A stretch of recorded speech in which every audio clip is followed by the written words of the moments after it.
It starts like a typical psychedelic pop track, but then chaos erupts. Air raid sirens, fuzzed out guitar feedback, and a doomy coda that feels like a prophecy of what Sabbath would unleash. When most people think of the origins of heavy metal, they point straight to Black Sabbath's first album, released in February 1970. However, these 10 crushing tracks prove heavy metal didn't appear overnight. It evolved in the shadows. Let's dive in. If you want to hear late 60s rock teetering on the edge of heavy metal, throw on Race with the Devil by Gun. Released in October 1968, this track has everything. A killer riff, pounding drums, and snarling vocals that make it feel dangerous.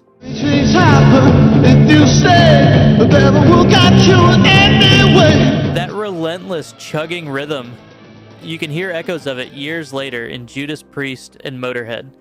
Gunn captured that exact moment when psychedelic rock's wild energy was mutating into something darker and more aggressive, and somehow this proto-metal gem actually became a hit. It climbed to number 8 on the UK charts and stayed there for 10 weeks, which is insane for a song this heavy at the time. Even legends took notice. Jimi Hendrix quoted the riff live during Machine Gun in 1970, and bands like Judas Priest and Girl School later covered it, cementing its legacy. This is one of those songs that screams metal is coming.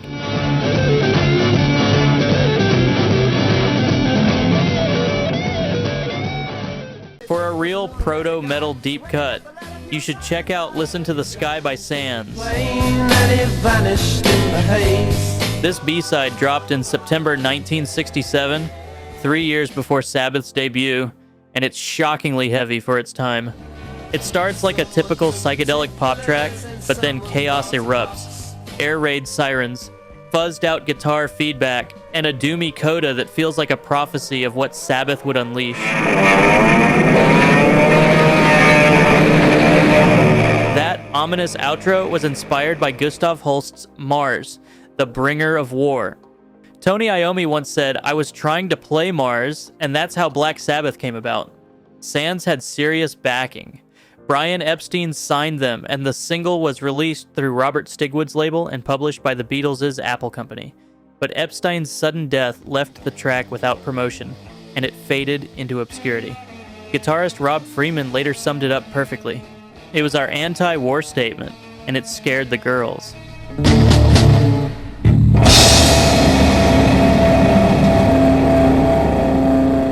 If you want to hear psychedelia turning into pure heaviness, check out Magic Potion by The Open Mind. Drink from my magic potion, soon you're gonna really feel fine. Released in July 1969, this track hits hard right from the start with a skull-crushing riff and relentless drumming that feels years ahead of its time.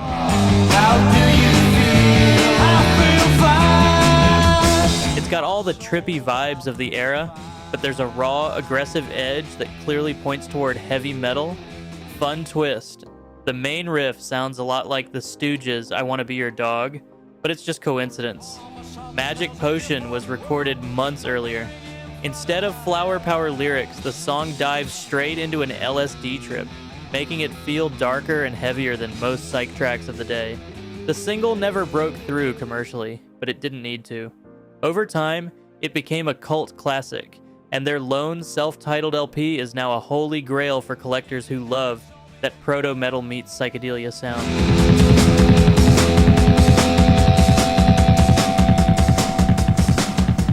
Now let me tell you about a hidden gem from the late 60s, Dream by Little Free Rock. You took her as a gift. This track came out in 1969 on their self-titled debut, and it's got everything I love about that era's underground scene. The moment it kicks in, you're hit with fuzzy, overdriven guitar riffs that feel way heavier than most psychedelic rock at the time. Eyes red, red with passion. Peter Illingworth's guitar tone is sharp and raw, slicing right through the right mix, while the bass and drums drive it forward with this relentless energy. It's psychedelic, sure, but there's a toughness to it, a bluesy edge and gritty vibe that makes it feel like a blueprint for the heavier rock that came in the 70s. The band never really broke out, but Dream shows they were miles ahead of their time. If you're into vintage psych rock that leans heavy, this track is one you'll want on repeat. Before Rory Gallagher became a guitar hero, he was fronting Taste, and their track Blister on the Moon proves just how ahead of the curve he was. Released as a single in April 1968, this song is pure proto-metal energy, riff-driven, raw, and heavier than almost anything else around at the time. It's wild to think this came out before most bands even knew what heavy rock was going to sound like. Listen, little man, you're no better than the rest. Lyrically, it taps into themes of rebellion and alienation, ideas that would become metal staples for decades. Commercially, it didn't make waves, but historically, this track is a key moment in the evolution of heavy rock, showing how the underground scene was already steering music into darker, heavier territory. Taste re-recorded Blister on the Moon for their 1969 debut album, and listening now, you can hear the blueprint of Gallagher's iconic guitar tone and the roots of the entire genre we love.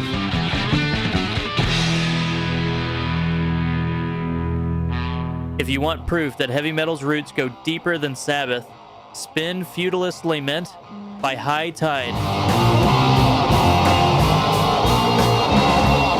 The Beast dropped in June 1969, 7 months before Sabbath's debut, and it's crushing for its time.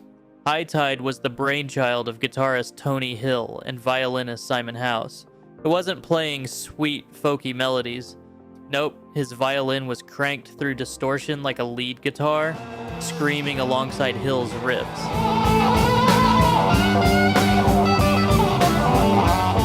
The two created this massive, suffocating wall of sound that feels almost doom metal before doom existed.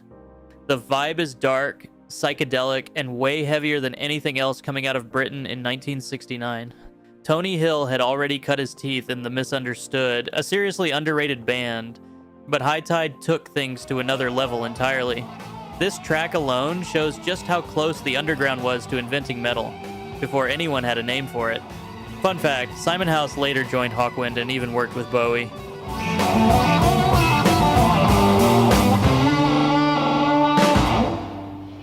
Imagine stumbling onto one of British prog's earliest heavy ripples, and that's Rhubarb by Second Hand.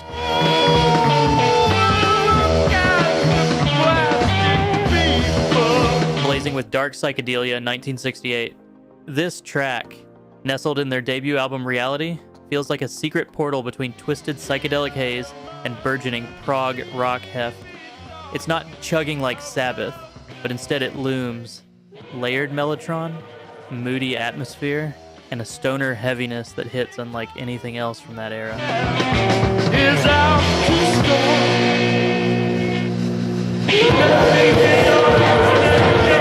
Secondhand weren't studio lifers. They were teenagers from South London, with Ken Elliott only 15 when the band formed. They played with bold arrangements and early prog ambition that was way ahead of its time. Their album Reality didn't sell at all back then, but today, rare vinyl pressings are gold for collectors and proto-metal fans alike. So when those first eerie chords of Rhubarb kick in, you're hearing the shadows of heavier things to come, crafted before metal even had a name.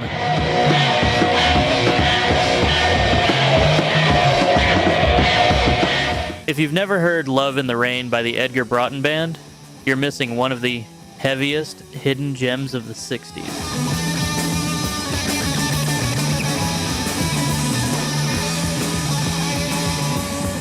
Dropping in 1969 on their debut album, this track is raw, snarling, and completely unpolished, in the best way possible.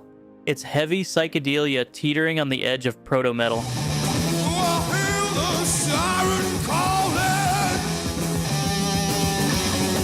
With fuzzed-out guitars and a vocal performance that feels more like a primal scream than a polished studio take. The whole record has this chaotic energy, with multiple songs leaning into the same aggressive territory. It's like the band captured the exact moment when psychedelic rock was mutating into something heavier, darker, and way more dangerous. They never cracked the mainstream, but the Edgar Broughton Band built a serious reputation in the London underground scene. Listening now, you can feel that shift in British rock. Everything was getting louder and more intense, and this track was right at the forefront.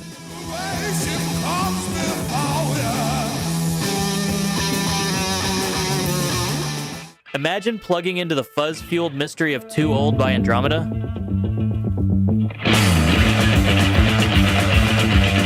This one's a 1969 time capsule of British heavy psychedelia meeting prog ambition, featuring the mighty John DeCan, the guy who'd later rock with Atomic Rooster. Too Old melds swirling, tripped-out textures with early progressive flair. Think uncharted sonic landscapes drenched in heavy undertones. It's more labyrinth than riff, yet still unmistakably dark and intense. Time to think about the time when you grow old. Despite catching the ear of legends like DJ John Peel and even sparking interest from Pete Townshend, Andromeda never cracked the mainstream, but their self-titled debut has since become a cult treasure. Proof that deep underground bands were quietly pushing rock into heavier, stranger dimensions. So when Too Old starts, you're not just hearing a song, you're entering an experimental stronghold where metal was taking its first trippy steps. Too old to be of any use. Now here's a curveball. Peace Loving Man by the Blossom Toes. Take this bomb, drop it on old Hong You'd never peg these guys as heavy hitters, but this track from their July 1969 album is absolutely feral for its time.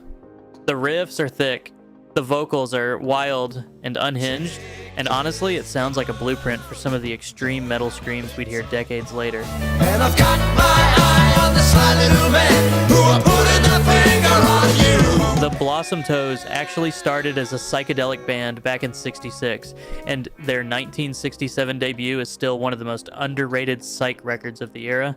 But by '68, the flower power vibes were fading fast, and these guys leaned into something darker. Their trippy experimentation took a sinister twist. More bad acid trip than colorful daydream.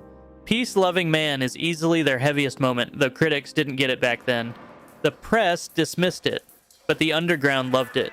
Listening now, it's a clear sign metal's roots were spreading. Confusion. Do you want to be part of this? That's it, 10 proto-metal gems that shaped heavy music's birth. Which one's your favorite? Drop it in the comments, hit like, and crank it loud. How do you feel? I feel fine. You took her as a gift.